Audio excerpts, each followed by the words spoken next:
Hi, I'm Charles with AniCap. Previously, a girl named Zaya stumbled onto the mysterious RAK5HA Street, where she would need to be rescued by a guy named Yanchao. RAK5HA Street is a place for holding spirits of the dead, and Yanchao is its guardian.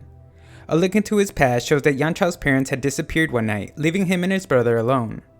Zaya would later be told that she has hidden powers and is being chased by a secret organization.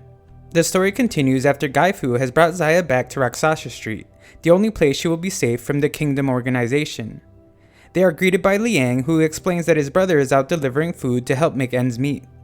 Zaya compliments Liang's good manners, comparing him to his rude brother, just as Yanchao arrives. Yanchao reminds her that he instructed her to never come back, but she explains that it wasn't her decision. Gaifu explains that he always intended for Zaya to be trained by Yanchao, so he guided her there from the start. However, he has no interest in training anyone, and tells Gaifu to just have her train on Death Island. He remembers though that they only accept children, and knows that an old woman like her would be rejected. She takes exception to being called old, and explains that it's more important to have a young mind these days anyway. Gaifu stops their bickering. Yanchao continues to refuse training her, so Gaifu asks that he at least let her stay in RAK5HA Street, and reveals that she is being hunted by the Kingdom organization. Gaifu then explains that evil spirits are appearing more frequently.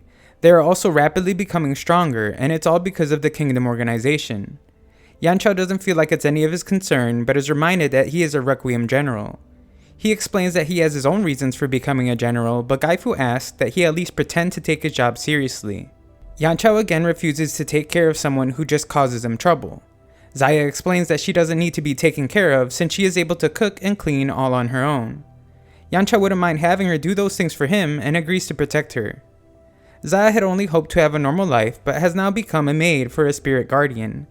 Liang begins to wonder if they are taking advantage of her, but Yanchao doesn't think so. In fact, he has also decided to have her do his delivery job as well. She isn't pleased with his idea, but Yanchao explains that it's an ancient training method. He must explain to the concerned Liang that she eats and drinks a lot, so she must help cover the expenses. Yanchao tells her directly that she eats way more than she earns, but that proves to be the final straw. She refuses to continue working, but mentions rent, and that really catches Yanchao's attention. He menacingly decides to charge her 100 yuan, but that's nothing for her, and she gives them double. For that much money, we see that their roles have been reversed, and Yanchao is now the one exhausting himself doing housework. Liang begins to wonder why the Kingdom organization has yet to come for Zaya, but Yanchao explains that the border around it makes getting in difficult. Gaifu arrives to explain how the organization is not just after her guardian spirit, but what it possesses. It has an elixir that can bring the dead back to life, the elixir of reviving. Gaifu reveals that this is exactly why he wanted Yanchao to train her. If he can teach her to summon her guardian spirit, then Yanchao will be able to revive the people he wants to bring back the most. Yanchao can't understand why he's helping them so much, and Gaifu simply reveals that it's because he values their friendship. Later, Zaya calls for her servant and wonders if he has gone deaf after not running to her. However, he reveals that the fun is now over and training will begin immediately. Back to the past, we watch as several young children train hard to become Requiem generals. They are taught that a guardian spirit power and their power are complementary. When one increases, the other does as well. One kid stands out from the rest, but it's explained that he isn't quite as good as his brother. Later, they rush to get a good view of the dock since new students have just arrived. Yanchao is among them, and the instructor explains that his prestigious bloodline counts for nothing there. Anything he gets will completely depend on him. Gaifu is pleased to hear that and leaves the dejected Yanchao. The other students remark how they all look weak and will soon be scared to tears. The instructor explains that being on the island means that they are Requiem General candidates. Furthermore, they have no other direction in life since all their parents have died and they are all orphans. Some students see Yanchao shaking and bet that he will be the first to cry after hearing the rules of Death Island. The instructor explains that they will all train there until they are 18. However, if they are not able to reach a certain level by then, their memories will be erased. The kid still thinks Yanchao is about to cry, but is shocked to see that instead, he shows determination to escape. However, the instructor reveals a special characteristic of the sea around the island.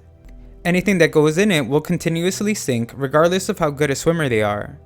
The only ways to leave the island alive is to work hard to become a Requiem General, or fail, have your memories erased, and be tossed back to the human world. Later, the other students are upset about losing their bet because of Yanchao. He prepares to defend himself by calling on Yujin, but it doesn't work. They explain that spirit locking stones around the island prevent them from summoning guardians.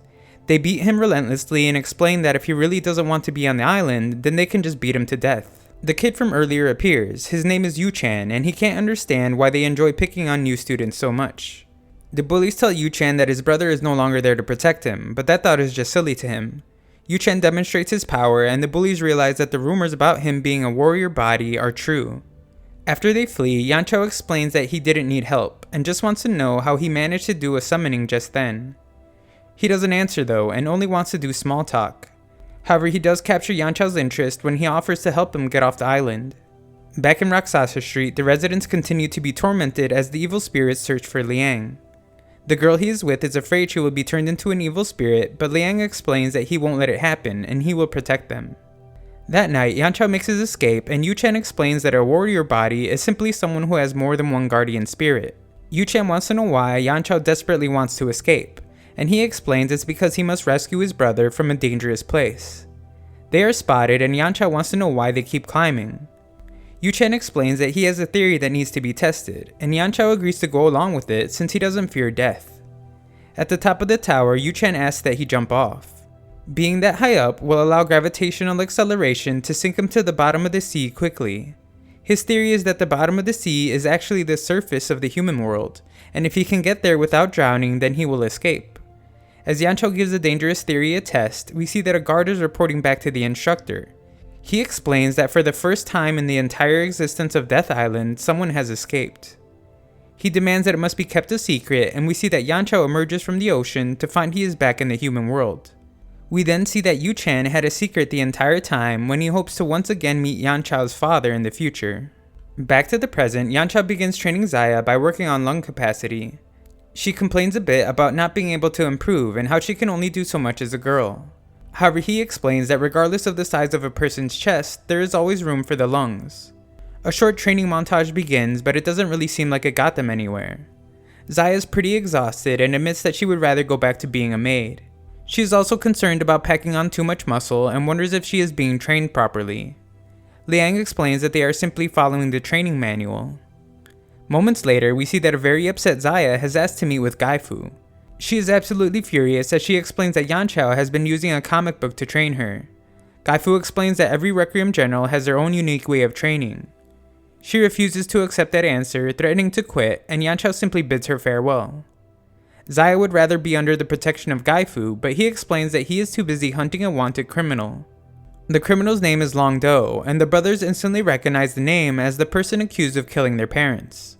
Gaifu warns them to not get too excited though, since the rumors of him being near might not even be true. After he leaves, Zaya still refuses to train from a comic, and mocks Yanchao's motto, the power of the heart. Yanchao actually takes it very seriously though, explaining that once someone gets used to relying on others, they begin to lose the belief in their own power, and those that don't trust their own hearts are doomed to fail. That night, she thinks about what he said when she notices the brothers staring off into the distance. Liang would like her to come along to investigate some trouble, but Yanchao explains that it's too dangerous, and she is really only with them to be protected. However, she doesn't like being looked down on and decides to go anyway. Yanchao summons Zucho, and the two make quick work of the army of evil spirits. Liang explains that more and more evil spirits are coming to RAK5HA Street. They are becoming increasingly stronger and come from different directions every time. It's becoming more and more obvious that they have something to do with the kingdom organization.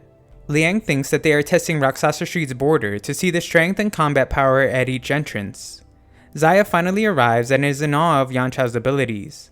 Liang shows up to explain that his brother was not always that strong, and didn't always have Zucho. Liang notices how she always doubts herself, and wants Zaya to know that a person's strength has nothing to do with gender. He explains that believing in yourself is the only way to become strong. Those that are extraordinary are only that way because they put forth more effort than everyone else. It's not because they were born special, but because they have an extreme dedication toward achieving their goals. Their trust and confidence in themselves is what allows them to make it happen. With enough faith in oneself, a person can even become strong by using the movements in a comic book, and that is what Yanchao's power of the heart means. The next day, training resumes, but this time we see that Zaya has made drastic improvements, and Yanchao reveals that it's time for her to practice summoning a guardian spirit. Thanks for watching part 3, 10,000 likes and I'll know you want a part 4.